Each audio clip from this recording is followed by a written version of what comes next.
The dangerous thing about humiliation is that people stop watching their own mouths once they think you're powerless. That was the exact thought running through my head while my wife laughed across a ballroom, glowing gold under crystal chandeliers big enough to hang over a church altar. The country club smelled like expensive bourbon, polished wood, and the kind of old money that never needed to raise its voice. Waiters moved between tables carrying trays of champagne, while a jazz quartet played near the marble staircase, soft enough to sound elegant, loud enough to drown out private conversations. Claire looked perfect in black silk. She always did at these events. Her blonde hair rested against one shoulder in careful waves, diamond earrings catching the warm light every time she turned her head. 5 years ago, she used to look at me first whenever she entered a room like this. Tonight, she barely looked at me at all. I sat 3 seats away from her at a long donor table while executives from Vailcrest Technologies laughed over $100,000 contracts and vacation homes in Aspen. Most of them knew Claire. Almost none of them knew me. That wasn't an accident. Claire preferred it that way now. "You're too quiet at these things," she told me once after a charity dinner in Chicago. "People don't know what to do with quiet men." The truth was simpler than that. Quiet men hear everything. A glass tapped softly near the center of the table. Derek Holloway stood with easy confidence, navy tuxedo perfectly fitted, silver watch flashing beneath the ballroom lights. Derek had the kind of face corporate magazines loved. Clean smile, expensive haircut, eyes that never stopped measuring people. Chief Operations Officer. 42. Divorced twice. The kind of man who treated every room like it already belonged to him.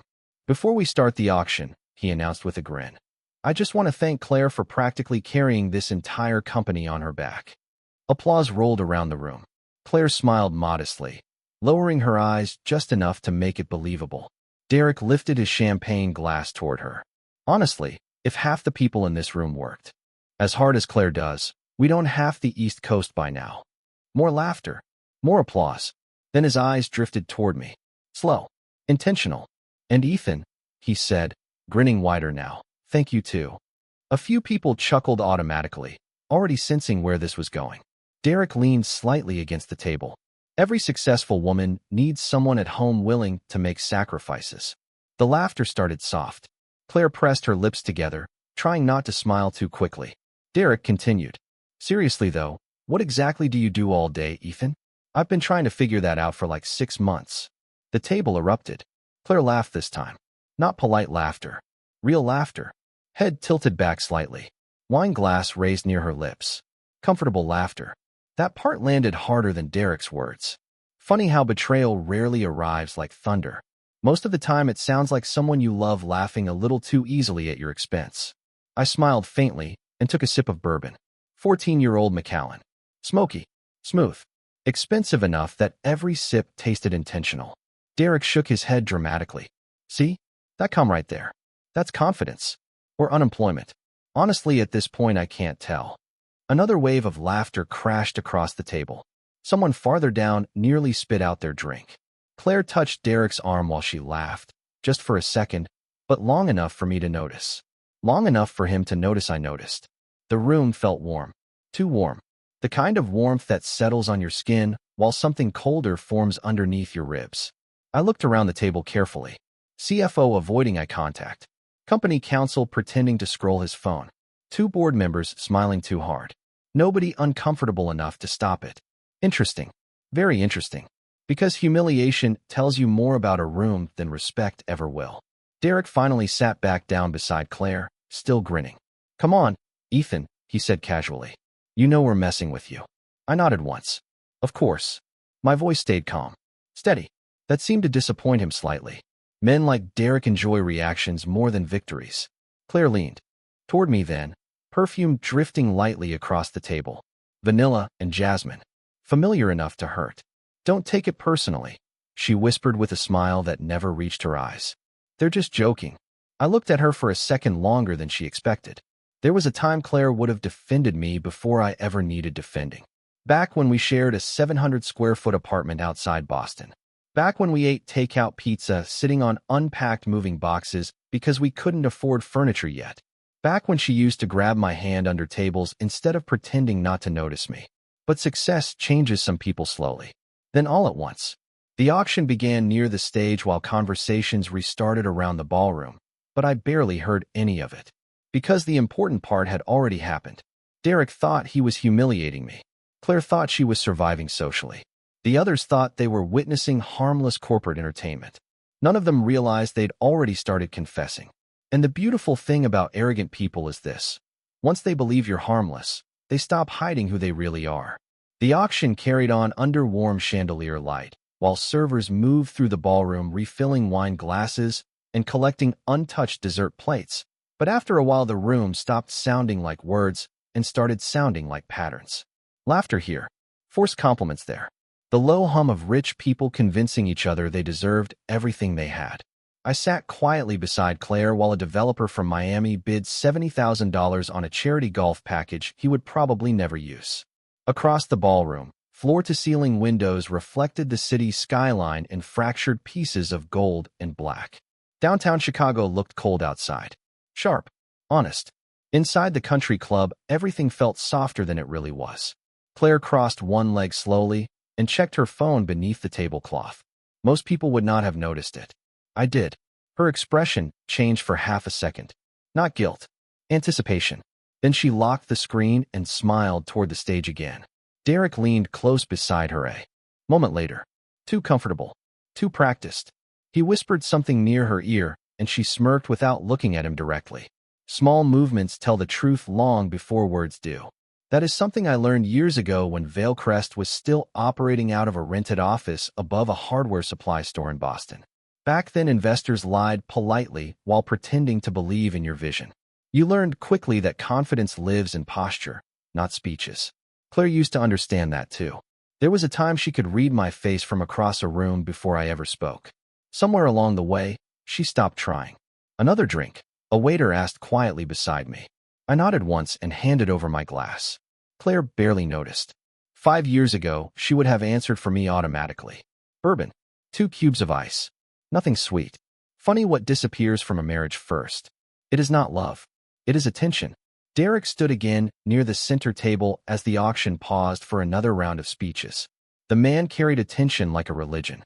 I have to say, he announced casually, adjusting his cufflinks. This might be the first fundraising event where Claire has worked harder than the event staff. Light laughter rolled through the room again. Claire lowered her head modestly, playing the role perfectly. Derek continued smiling. Honestly, if I could clone her, Vailcrest stock would double overnight. The CFO laughed a little too loudly. Claire touched Derek's arm again. Brief. Familiar. My eyes drifted farther down the table toward Martin Galloway, company counsel. Martin had spent most of the evening pretending not to look at me directly, but every few minutes he did anyway. Fast glances. Nervous ones. That interested me more than Derek ever could. Confident men like Derek are predictable.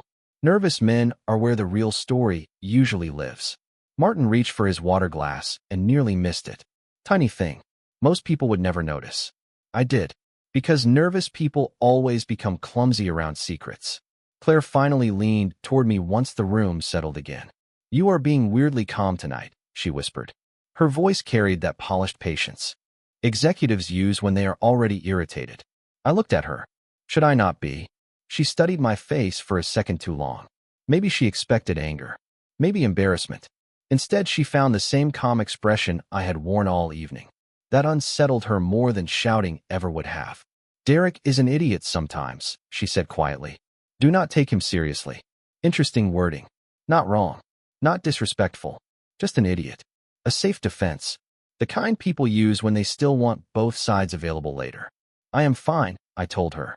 And technically, that part was true, because by then I was no longer thinking about Derek's comments. I was thinking about patterns. Claire checking her phone every 11 or 12 minutes. Martin avoiding eye contact. 2 board members leaving the ballroom together twice in under an hour. Derek acting far too comfortable around someone else's wife in public. And maybe most interesting of all, the fact that Vailcrest's outside legal consultant had attended a charity event that normally only involved senior executives and investors. You do not bring legal into a room like this unless something bigger is already moving underneath the surface. The jazz quartet shifted into a slower song while conversations softened around the ballroom. A woman near the stage laughed too loudly at something her husband said. Silverware clinked against china. Ice cracked softly inside crystal glasses. Expensive people performing happiness. Claire smiled at something Derek showed her on his phone, but this time her smile faded faster than before. There it was again, that tension behind her eyes. Tiny, controlled, but present. The strange thing about betrayal is that it rarely arrives alone. It usually drags ambition, fear, greed, and panic into the room with it. Most people only notice the affair. I was starting to realize the affair might be the least important part of whatever was happening. By 10:30 the ballroom had started thinning out, but the important people were still there. The ones who never leave early because power likes witnesses. Claire stood near the bar speaking with two investors from New York, while Derek entertained a circle of executives beside the grand staircase. The jazz quartet had packed up, replaced by low piano music drifting through ceiling speakers hidden somewhere above the chandeliers. Outside the windows, snow had started falling lightly over Lakeshore Drive, soft white streaks cutting through the darkness beyond the glass. Chicago looked cold enough to tell the truth tonight. I stepped away from the table and moved toward the terrace doors with my bourbon resting cold in my hand. Nobody stopped me. Nobody ever really notices the quiet man once they decide he does not matter. That assumption has made rich people careless around me for almost 20 years. The terrace overlooked the city from 12 stories up, shielded from the wind by thick glass panels and overhead heaters glowing orange against the winter air. A few executives smoked cigars near the railing while talking mergers and tax strategy in voices low enough to sound important. I stayed near the entrance, just outside the warm gold lights spilling from the ballroom behind me. Cold air sharpened everything. The smell of snow, whiskey, cigars, silence. Then the terrace door opened again behind me. Martin Galloway stepped outside, adjusting his tie too quickly. He stopped when he noticed me standing there. "Ethan," he said, forcing a polite smile. "Did not realize anyone else was out here." "Long night," I replied. Martin nodded, but his eyes moved immediately toward the ballroom behind the glass.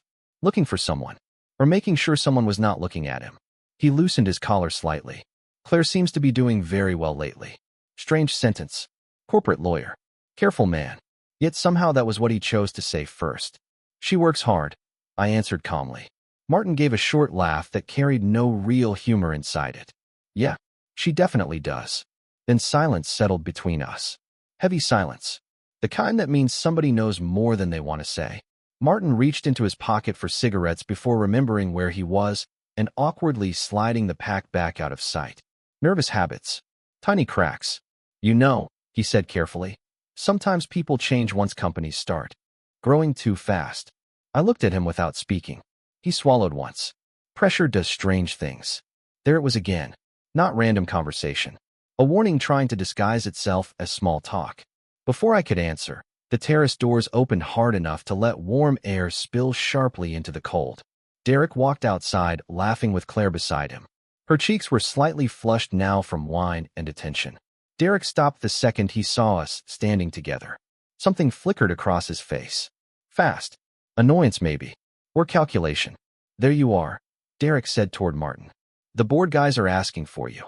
Martin looked relieved enough to almost look guilty. "Right? Yeah." He nodded quickly and disappeared back inside without another word. Derek watched the doors close behind him before looking toward me again. "Man, you disappear at these events like a ghost," he joked casually. Claire folded her arms against the cold. "Chicago in February was your idea," she said to me with a smile that felt thinner than earlier. "I told you this charity thing would drag on forever." "You look like you are enjoying it," I replied. Derek laughed before Claire could answer. "Claire always enjoys winning rooms." He said it lightly, but Claire did not laugh this time. Interesting. Derek leaned against the railing beside her while snow drifted slowly behind them over the skyline. Together they looked polished enough for a corporate magazine cover. Attractive, successful, carefully curated. The kind of image people spend years building before one mistake tears through all of it. "Actually," Derek said casually, "I was just telling Claire we should move forward with the expansion proposal before the March vote." Claire's eyes snapped toward him for half a second. Tiny movement. But real. Derek noticed too late. "You probably do not want to hear business talk all night, though," he added quickly toward me. "March vote.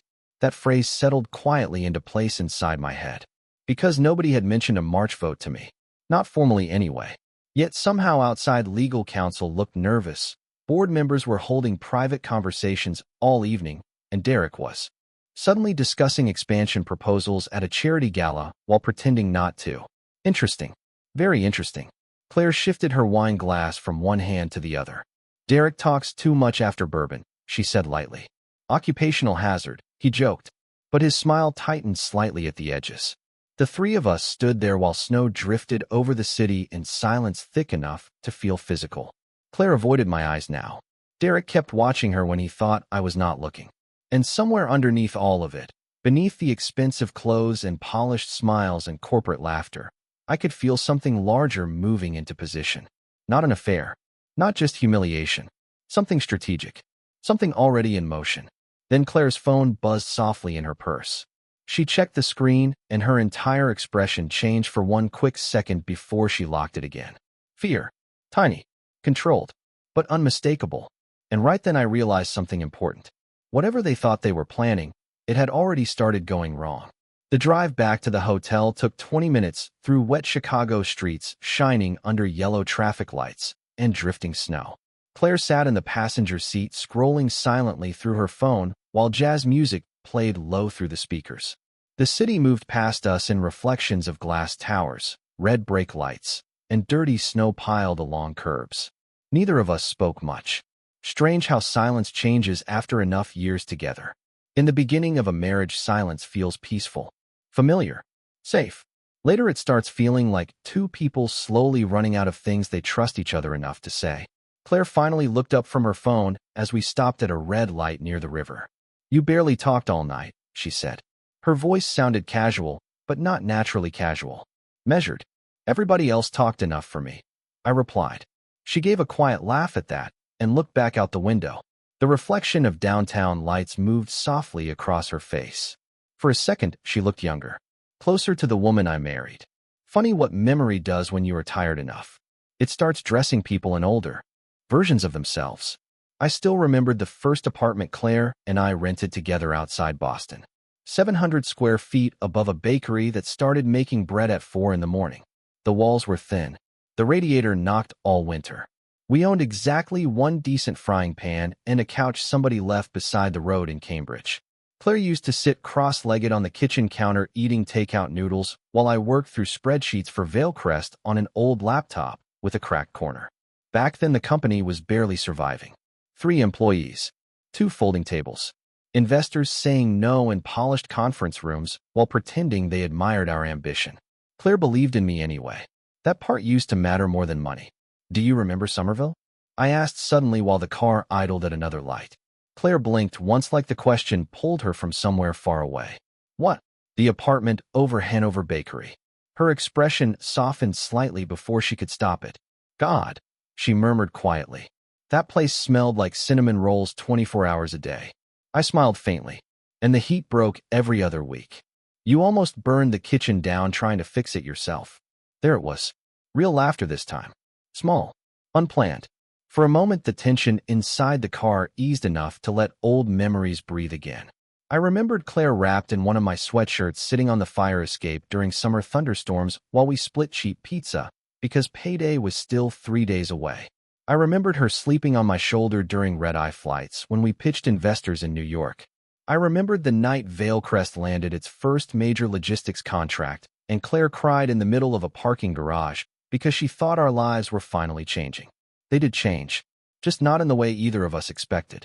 You used to talk to me about everything, I said quietly as we turned onto Michigan Avenue. Claire stared out the windshield for a few seconds before answering. People change, Ethan. Simple sentence. Heavy one. Do they? I asked. She crossed her arms lightly. You disappeared from the company years ago. There was frustration underneath her voice now. Old frustration. You stopped wanting any part of this world. I kept my eyes on the road. Snow hissed softly beneath the tires. I stepped away because somebody needed to stabilize operations quietly while everybody else chased expansion. No, she said softly. You stepped away because you hate attention. That part was true. At least partially. Attention changes rooms. Quiet changes people. Claire sighed and leaned back against the seat. You do not understand how hard it is carrying all of this all the time.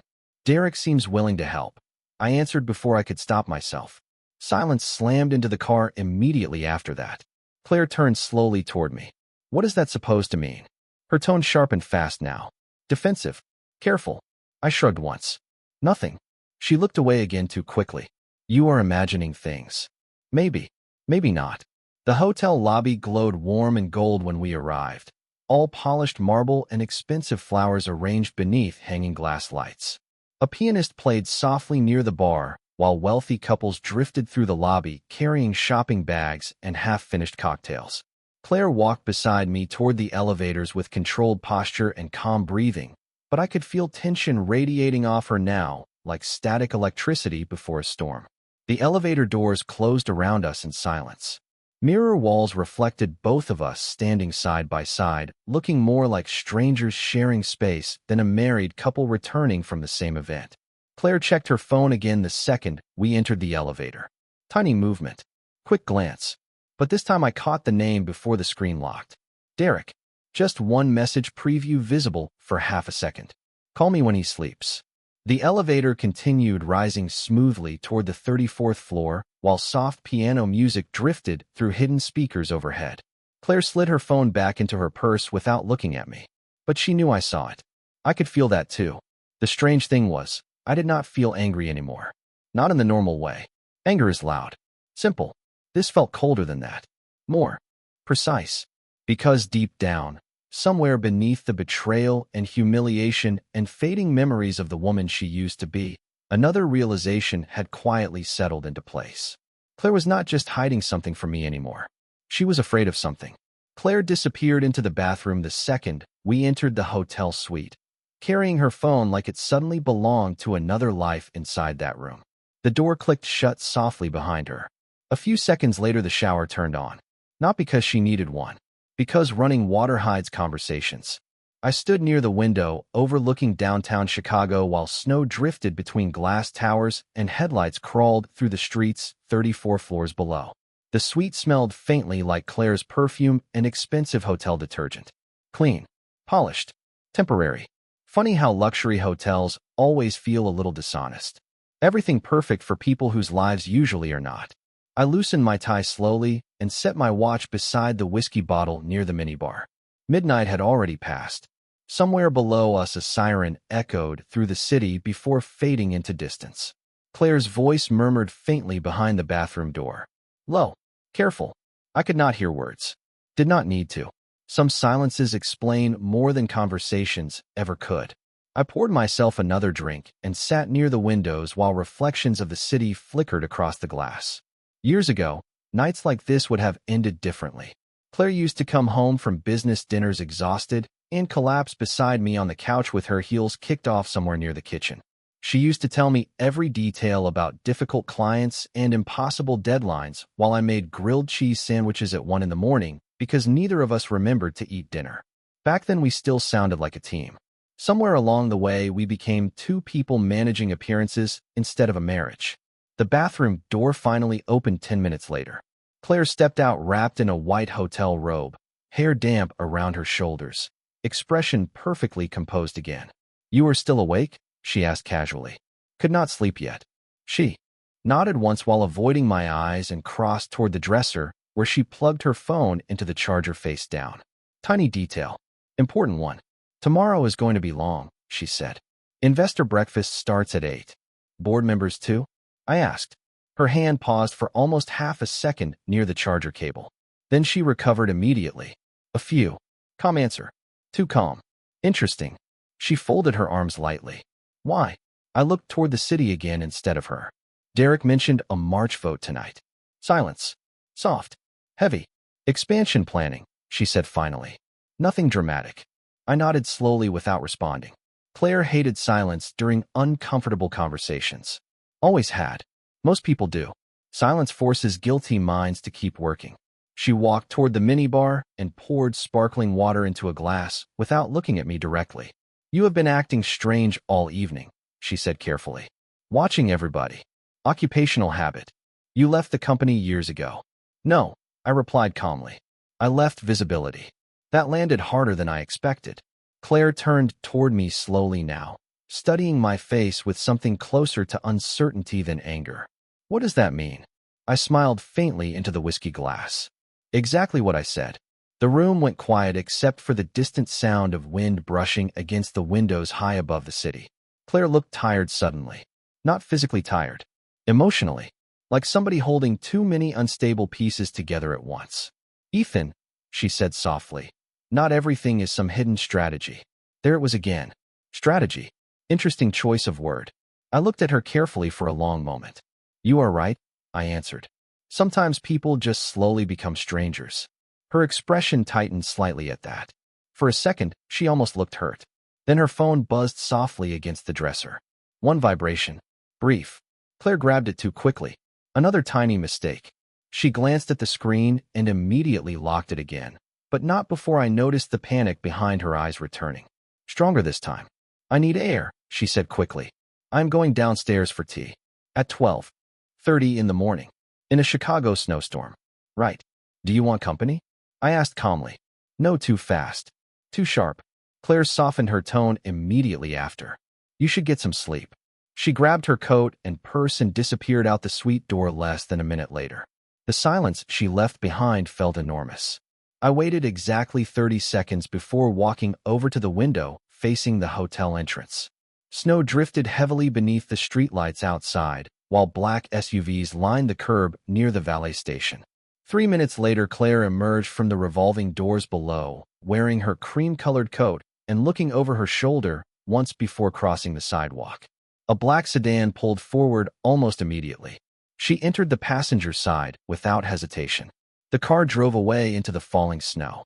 No confusion. No surprise. Planned. I stood there watching red taillights disappear into downtown traffic while the city lights reflected cold across the glass. Funny thing about betrayal. People assume the painful part is discovering somebody lied to you. It is not. The painful part is realizing how long they expected you to stay blind. I stayed at the window for a long time after the black sedan disappeared into the snowfall below. Chicago looked quieter after midnight, but not calmer. The city still moved beneath the storm in soft patterns of headlights and reflected glass, like thousands of private disasters sliding past each other without ever touching. Somewhere down there, Claire was meeting someone she thought I did not know about. Funny thing was, Derek no longer interested me nearly as much as the rest of it. Affairs are emotional, messy, predictable. What I was seeing now felt organized, structured, like people preparing for impact before anybody officially admitted the collision was coming. I walked back toward the minibar and opened my laptop on the small marble table near the windows. The screen glowed pale blue against the dark suite, while snow brushed softly across the glass outside. 20 years ago, I built Veilcrest with two things: logistics software and paranoia. Investors used to call me obsessive because I insisted on layered reporting systems, independent oversight chains, and silent audit redundancies buried so deep most executives never knew they existed. What they called paranoia kept the company alive during its first recession. It also taught me something important.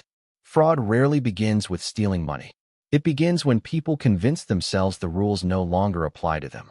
I logged into an old encrypted dashboard that almost nobody at Veilcrest still remembered existed. My access credentials still worked exactly as expected. Of course they did. The screen loaded slowly, revealing internal financial structures, proxy authorizations, voting allocations, and executive communication archives tied to restricted oversight permissions. Quiet systems. Hidden systems.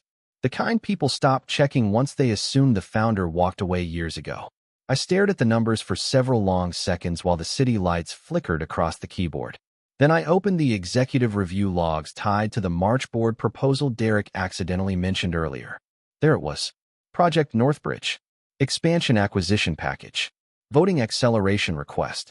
Emergency dilution authorization. Interesting. Very interesting. My eyes moved slowly through the approval chains attached to the proposal. Derek Holloway. Claire Walker. 2 outside board members. Legal advisory review pending. Fast-track timelines. Hidden debt exposure buried beneath projected revenue growth. Aggressive enough to look ambitious. Dangerous enough to collapse Veilcrest within 18 months if market conditions shifted even slightly. And right beneath the acquisition document sat something else. Internal restructuring language tied to executive control reassignment. My jaw tightened slightly as I continued reading. They were preparing a leadership transition. Quietly, carefully, piece by piece. Suddenly, Martin Galloway's nervous behavior made perfect sense.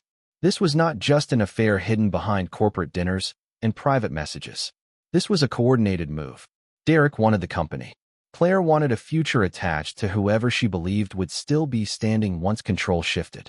And somewhere along the way, both of them convinced themselves I was too detached to notice. I leaned back slowly in the chair while snow drifted harder outside the windows. The whiskey glass sat untouched beside the laptop now. Funny how clarity sobers you faster than coffee ever could. My phone buzzed softly against the table. Unknown number. I stared at it for a second before answering. You should not be blindsided tomorrow. Martin's voice sounded lower than usual. Tighter. That depends, I replied calmly. Blindsided by what? Silence. I could hear traffic somewhere behind him. The board breakfast is not a breakfast. There it was. Direct enough to matter. What is it then? Another pause. Derek plans to push an emergency confidence vote before market open Monday. I looked back toward the laptop screen. Not surprised anymore. Just confirming patterns. And Claire. Silence again. Longer this time. She already signed preliminary support. Strange thing about betrayal. Even when you expect it, hearing it out loud still lands differently. Martin exhaled quietly into the phone. I tried warning her this was moving too fast. Why warn me now? I asked. Because you built this company, he answered immediately. Honest answer. Finally. And because Derek thinks arrogance is the same thing as intelligence. Snow tapped softly against the windows while downtown lights shimmered through the storm outside. Martin, I said calmly, how many people know about the Founder Trust? Complete silence. Then a quiet inhale. I knew you were still watching, he murmured. Not fear in his voice anymore. Relief. Tiny. Controlled. But real. No, I corrected softly. You knew somebody was. Another silence settled between us. Heavy but cleaner now. Tomorrow is going to get ugly, Martin warned quietly. I looked down at the acquisition files glowing cold on the screen. Derek's signatures. Claire's approvals. Hidden debt schedules. Proxy manipulations. Ambition dressed like strategy. No, I said calmly while closing the laptop. Tomorrow is just going to get honest. After the call ended, I stood near the windows again, watching snow swallow the city one street at a time. Somewhere out there, Claire was still trying to hold together a version of reality that had already started cracking beneath her feet. The sad part was, she still thought the dangerous man in this story was Derek. She had forgotten something people usually learn too late. Quiet men do not stop seeing things just because they stop speaking. Claire returned to the hotel suite a little after 2 in the morning, carrying a paper cup of tea she never drank. Snowflakes melted slowly across the shoulders of her cream-colored coat, while downtown Chicago glowed pale blue through the windows behind her. She looked exhausted now. Not physically, spiritually, like someone running too many calculations inside their head at once. I sat near the windows with the television muted, city lights reflecting softly across the dark screen. Claire paused briefly when she saw me still awake. You should have gone to sleep, she said quietly while setting the untouched tea near the minibar. Could not. She nodded once, avoiding eye contact again while slipping off her coat. Big day tomorrow. Interesting phrase. Not breakfast. Not meetings. Big day. She disappeared into the bathroom without another word. And 20 minutes later, the suite finally went quiet except for the distant sound of wind outside and the soft hum of the heating system beneath the windows. I did not sleep much. Around 5:30, the sky above Chicago turned gray with approaching morning, while snow continued falling across the city in thick, silent waves.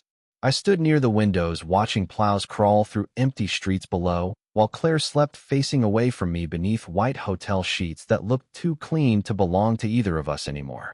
Funny how betrayal changes ordinary things. Pillows. Silence. Wedding rings resting beside hotel lamps. Everything starts looking temporary once trust leaves the room. By 7:15, Claire was already dressed for the investor breakfast in a navy-tailored suit with silver earrings and the same polished executive expression she wore anytime emotions became inconvenient. She moved carefully around the suite, gathering documents and checking messages while pretending nothing had shifted between us overnight. But tension changes oxygen inside a room. Even silence breathes differently. "You are not coming downstairs?" she asked while fastening her watch near the mirror. Eventually, she glanced at me through the reflection. "The breakfast starts in 30 minutes. I know." Her eyes narrowed slightly. "You are acting strange again." I smiled faintly while knotting my tie. Maybe I finally learned from the experts. That landed harder than she expected. Claire looked away first. Always interesting who breaks eye contact when pressure enters a room. The executive conference floor occupied the entire 42nd level of the hotel, all dark walnut walls, glass meeting rooms, and expensive carpets soft enough to silence footsteps. By the time I stepped off the elevator, executives and board members were already filtering toward the private dining suite overlooking the lake. Waiters carried silver coffee trays between clusters of men discussing quarterly forecasts and market exposure in low, confident voices. Expensive people love pretending business is calm even when panic is already sitting at the table with them. Derek stood near the entrance laughing beside two board members when he noticed me approaching. For a split second his smile hesitated. Tiny thing. Important thing. Then confidence returned immediately. "Ethan," he said warmly, extending his hand like last night never happened. "Glad you made it." I shook his hand calmly. "Would not miss it." Claire stood farther inside the room, speaking with Martin Galloway near the windows. The second she saw me, something inside her expression tightened. Martin looked worse than he had last night. Pale. Controlled. The look of a man standing too close to a collapsing structure while pretending he still believes in the engineering. Derek guided me casually toward one of the side tables where coffee and pastries sat untouched beside stacks of presentation folders. "You know how these things go," he said smoothly.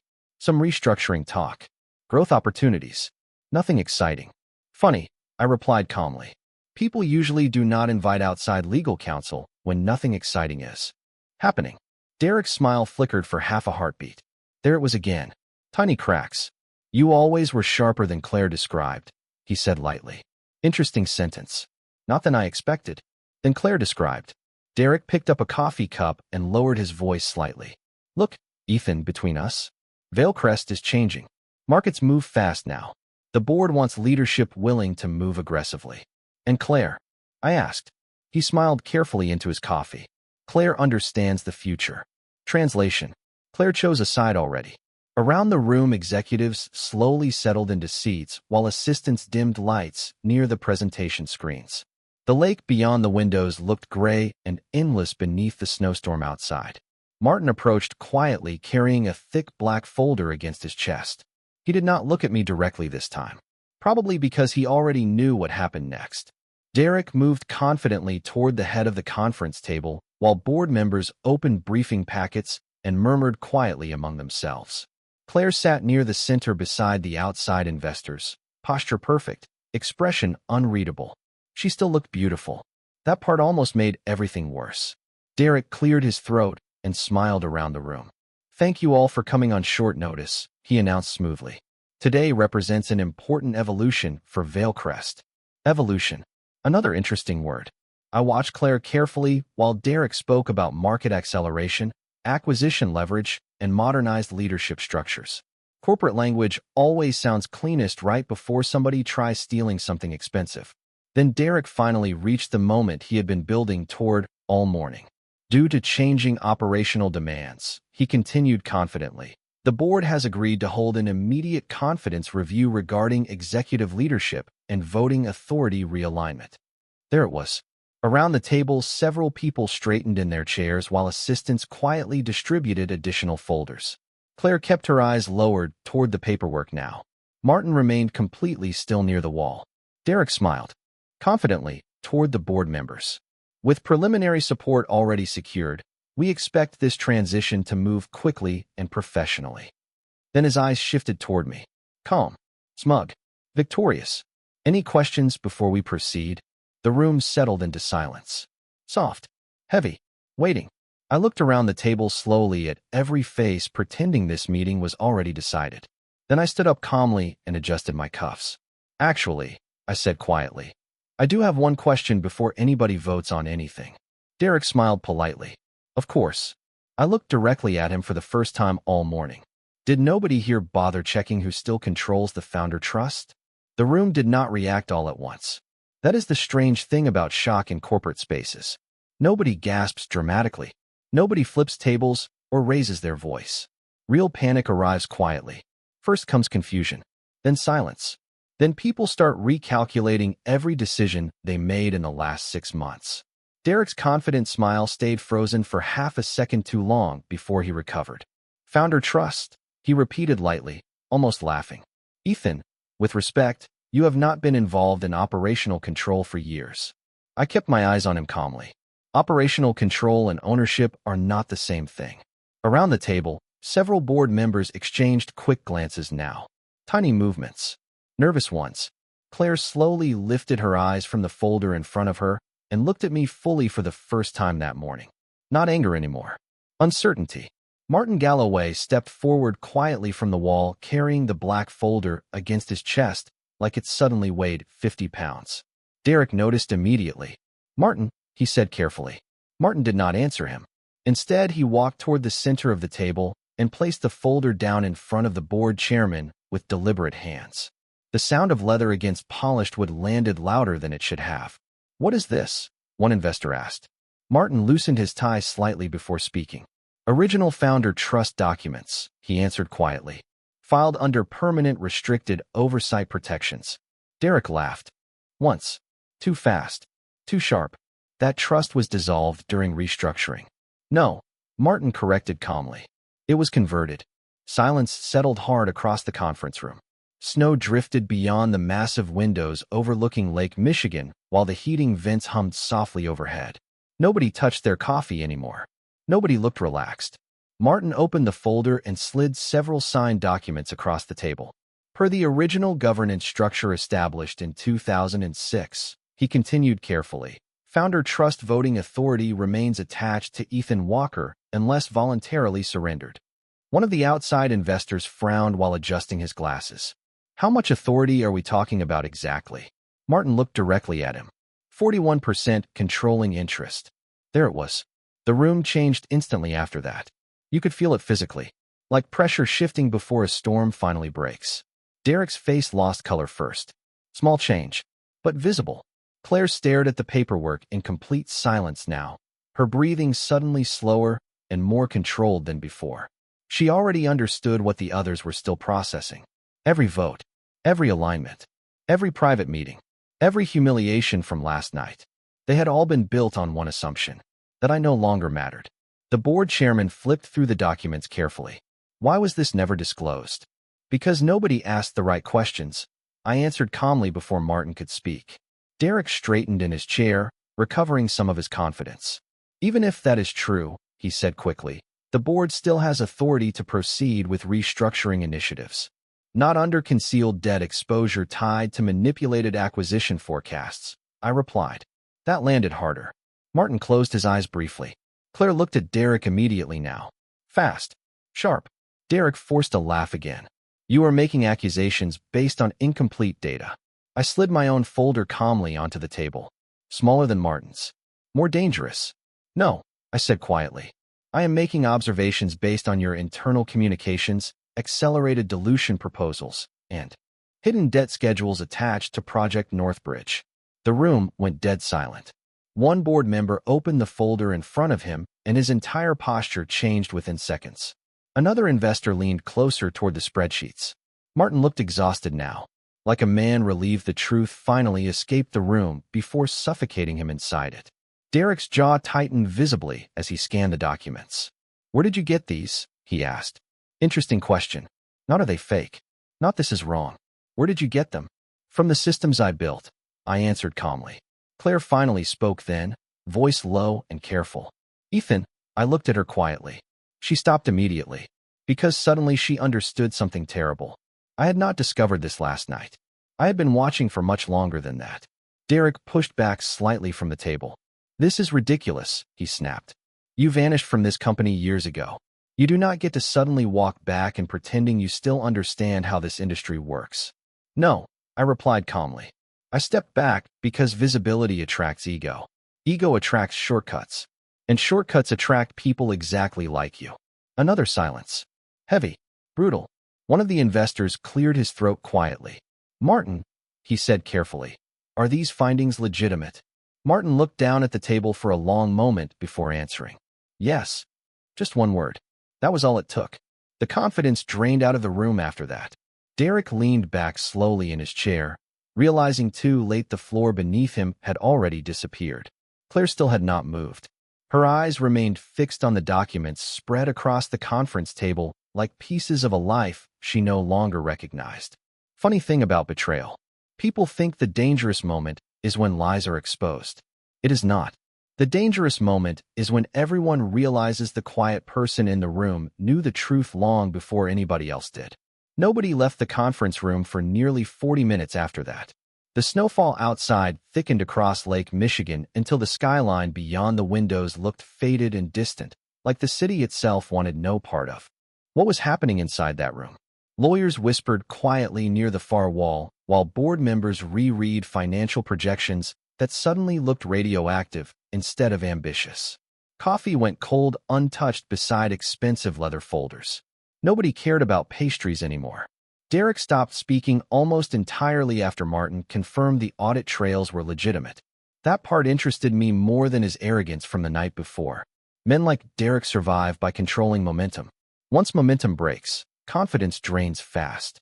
Claire remained silent beside the windows through most of it all, posture straight, expression controlled, but I could see the cracks now. Tiny things. Her hands tightening around the edge of the table. The way she stared too long at certain documents before looking away. The slight tremor in her breathing every time another board member mentioned hidden debt exposure or shareholder liability. People always imagine betrayal as something explosive. Most of the time it is quieter than that. It is two people slowly realizing they no longer recognize the life they built together. Around 11:30, the board chairman finally closed the last folder and removed his glasses with exhausted hands. Effective immediately, he announced carefully. All restructuring motions tied to Project Northbridge are suspended pending independent review. Nobody argued. Not even Derek. Further, the chairman continued. Executive authority attached to acquisition approvals will be temporarily frozen until governance investigations conclude. There it was. The collapse. Not dramatic. Not loud. Just power quietly changing direction inside a room full of people who thought they controlled it. Derek stared down at the conference table with the hollow expression of a man replaying every bad decision too late to undo them. Claire finally looked at me then. Really looked at me. Not like a husband. Not like a background figure trailing behind her corporate life. Like someone she suddenly realized had been standing far above the board the entire time. Funny how quickly respect returns once fear enters the room. The meeting dissolved slowly after that. Investors disappeared first, speaking urgently into phones while assistants gathered paperwork with nervous hands. Lawyers followed. Then board members. Derek left without another word, moving through the conference room doors with the stiff posture of somebody trying not to appear shaken while absolutely shaken. Martin paused beside me briefly before leaving. You could have destroyed them publicly months ago, he said quietly. I looked out toward the snowstorm beyond the glass. That would have taught them nothing. Martin studied me for a second before nodding once and walking away. Eventually, only Claire and I remained near the windows overlooking the lake. The conference room felt larger now. Emptier. Honest. Claire stood with her arms folded tightly against herself while soft gray daylight filtered through the snowfall outside. She looked tired in a way sleep could not fix. How long? She asked quietly. How long what? How long have you known? Her voice almost broke on the last word, but recovered before it fully happened. I looked at the city below us for several seconds before answering. Long enough. Claire laughed softly then. Not real laughter. The kind people make when reality starts collapsing faster than emotions can keep up. You just sat there, she whispered. At the dinner.